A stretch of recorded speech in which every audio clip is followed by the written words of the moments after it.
एक दिन कोई हमसे पूछ रहे थे कि महाराज आपको कभी अभाव अनुभव होता है क्या, आपने कभी कमी देखी है? तो हमको बहुत देर तक विचार आया कि हमने कमी तो कुछ देखी नहीं। अब वो हमसे बार बार पूछता है कि कभी आपकी जो कमी देखी है आपने, तो अभाव है? तो हमको याद आया, मैंने कहा है भाई, जब कथा के एक आध दिन रह जाएं तो समय का अभाव अनुभव होता है हमको। अब प्रसंग इतने हैं, अब पूरे हो नहीं पा रहे हमसे। बताइए, इसको अभाव नहीं कहेंगे तो क्या कहें? इसको समय का अभाव कहेंगे। और ये सबके साथ है, हमारे अकेले के साथ नहीं है। जब कभी आपको याद आएगी कि कुछ अच्छा कर लो, तब समय ही नहीं बचेगा। जिस दिन भी आपको लगाइए कि कुछ अच्छा कर लें, तब समय तो होता नहीं। आप कहेंगे कल करेंगे, अब करेंगे, तब करेंगे, तब समय नहीं होता आपके पास। उस समय अभाव होता है। एक ही दिन हमारे पास बचा है। मैं रावण को लेकर आ रहा हूं इस बात के लिए कि अंतिम मुख से रावण के मुख से अंतिम बात क्या निकली। उसने कहा कि मेरे जीवन में कभी कोई अभाव नहीं था, कभी अभाव नहीं था, लेकिन अब मैंने एक अभाव देखा है और उसका नाम है शुभस्य शीघ्रम अशुभस्य कालहरणम। मरते मरते ये कहकर गया लक्ष्मण को रावण। कह रहे लक्ष्मण, कहना अपने भाई से जाकर कि मेरे जीवन में कभी अभाव नहीं रहा, बस एक ही अभाव मैंने देखा है, समय नहीं बचा, नहीं तो मैं भी कुछ अच्छा कर लेता। शुभस्य शीघ्रम अशुभस्य कालहरणम। ये रावण का बड़ा प्रसिद्ध वाक्य है, शुभस्य शीघ्रम। अगर याद आ जाए कि समय है तो कुछ अच्छा कर लेना, कल पर मत टालना। समय तो बचा ही नहीं कोई। अब कल का दिन शेष है और कल उस तरह से नैसाचरी जाति के उद्धार की ओर बढ़ेंगे राम हमारे। नैसाचरी जाति का उद्धार, और वो तो प्रसन्नता है ही हमें कि राम जी हमारे नैसाचरी जाति का उद्धार करेंगे, पर हमें तो इससे भी अधिक और प्रसन्नता है एक बात की कि कल हमारे वो बालाजी आ जाएंगे, सालासर से हनुमान जी, इस कथा का नायक, महानायक। और उनके आने पर फिर क्या हमारा कथा सुंदर हो जाती है। क्या उसमें सामर्थ्य, शक्ति, विभूति, दिव्यता, मांगल्य, मोद और माधुर्य का समावेश होता है कि जैसे ही राम के सामने हनुमान आते हैं तो राम निश्चिंत हो जाते हैं। अब चलो ठीक हो गया, अभी हनुमान कर लेगा जो करेगा। ये सन्यासी 4 प्रकार के होते हैं, आपकी जानकारी के लिए बता रहा हूं। कुटीचक, बहुदक, हंस, परमहंस। उसे ब्रह्मचारी अलग होते हैं, अग्निहोत्र अलग होता है। अलग अलग अलग अलग प्रकार के लोग हैं इस बाने में। कोई जोगी है, कोई जंगम है, कोई भाट है, कोई मिरासी है, कोई मरद सच मानिए पक्का फकीर है। इतने प्रोफेशनल लोग होते हैं कि वो आपको द्रवीभूत कर देंगे। डाल दे रे माई आटा, तेरे घर में नहीं रहेगा घाटा। अरे किस ढंग से मांगते हैं लोग। तीर्थ जा रहे हैं, व्रत करने जा रहे हैं, यज्ञ है, उत्सव करेंगे, पूरी वंशावली पढ़ देंगे। कंपित, भयभीत, कामासक्त स्वर, और इतना भय है कि भय के कारण कंपन है स्वर में। तो रावण ने क्या कहा? भिक्षाम ददातु, भिक्षा दे दो, भिक्षा दे दो। अरे कुछ दे दो, कुछ दे दो। इसका अर्थ पहली बार मांग रहा था, पता ही नहीं मांगा कैसे जाता है। पहली बार ही मांग रहा था, मांगा कैसे जाता है।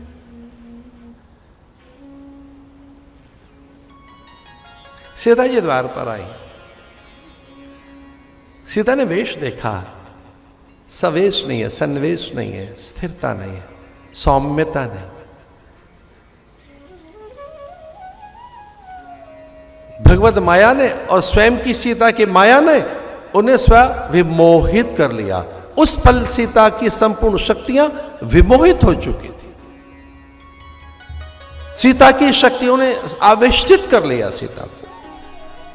सीता की समग्र सत्ता में अब माया आवेष्टित हो गई, तो सीता को पूरा माया ने ढक लिया।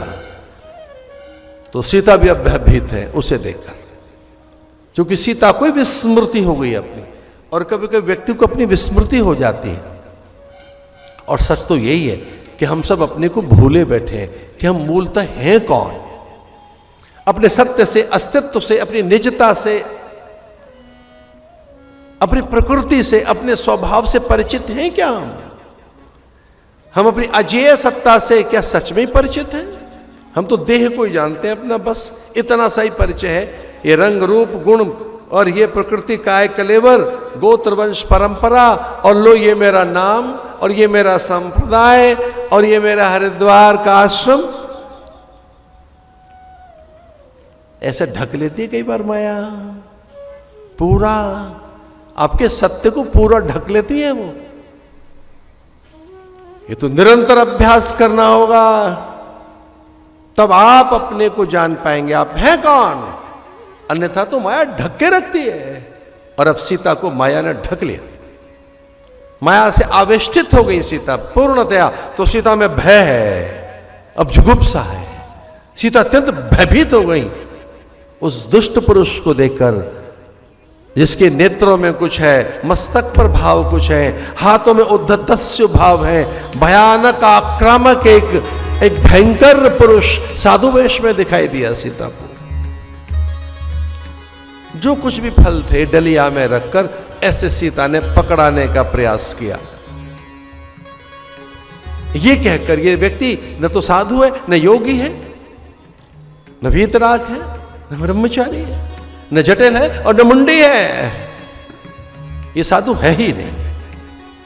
सीता के अंदर से ये पता लग गया ये कोई असभ्य, अशिष्ट, उन्मादी और कोई छद्म वेश में मायावी कोई पुरुष है। लेकिन चूंकि भूखा है तो भूखे को तो कुछ देना ही चाहिए।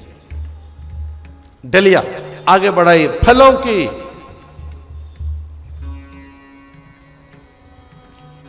वो आगे बढ़ा फल लेने के लिए। बीच में लक्ष्मण रेखा और भयंकर ज्वालाएं जो अंबर तक चली गई। महाकाल की बलवेदी, वो महाकाल वहां स्थिर करके गए थे लक्ष्मण। महाकाल को नियत करके गए थे, काल को नहीं, महाकाल को। उसकी ज्वालाएं कि अगर मां के पास अगर कोई व्यक्ति यहां पहुंच भी गया उसका अहित करने के लिए, तो ये महाकाल रक्षा करेगा मेरी मां की, सीता की। पूरे अंबर तक, आकाश तक एक भित्ति बन गई, एक अग्नि की दीवार बन गई, और उसमें हजार हजार सर्प दिखाई दे रहे हैं, महाकाल। और उस महाकाल का मुख दिखाई दिया। भयभीत हो गया था रावण। वो दृश्य रावण ने कभी देखा ही नहीं था, उसकी कल्पना भी नहीं की थी रावण ने कि काल सामने ही आ जाएगा मेरा। तो रावण को अपना ही काल दिखाई दिया।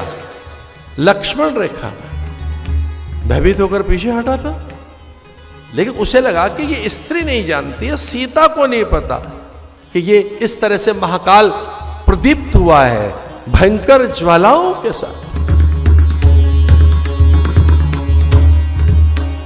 और उसने कहा इस रेखा से बाहर आकर दे, अन्यथा तेरे उभय कुल नष्ट होंगे। तेरे दोनों कुलों में नाश होगा, अतिवृष्टि, अनावृष्टि, भूकंप, महामारी और अत्यंत अकाल पड़ेगा, सर्वनाश होगा, वंशनाश होगा, संपूर्ण आपकी प्रकृति प्रजा में वीरनाश होगा, तेज नाश होगा, तुम्हारा सर्वनाश होगा। तेरे दोनों कुल में, जहां तेरा जन्म हुआ और जहां तू ब्याही है, दोनों कुल नष्ट होंगे। तेज का नाश होगा, वीर्य का नाश होगा, प्राणों का नाश होगा, अकाल होगा, भयंकर दुर्दशा होगी। मैं श्राप देकर चला जाऊंगा। अन्यथा तो बाहर आ कर दे। अब सीता को लगा जो हो सो हो, मेरे दोनों कुल तो बचे, मेरा कुछ हो जाए, भले संपूर्ण विपत्ति मेरे माथे पर आ जाए, पर अयोध्या और जनकपुर में विपत्ति न आए। अयोध्या और जनकपुर के सुख के लिए सीता बाहर आ गई।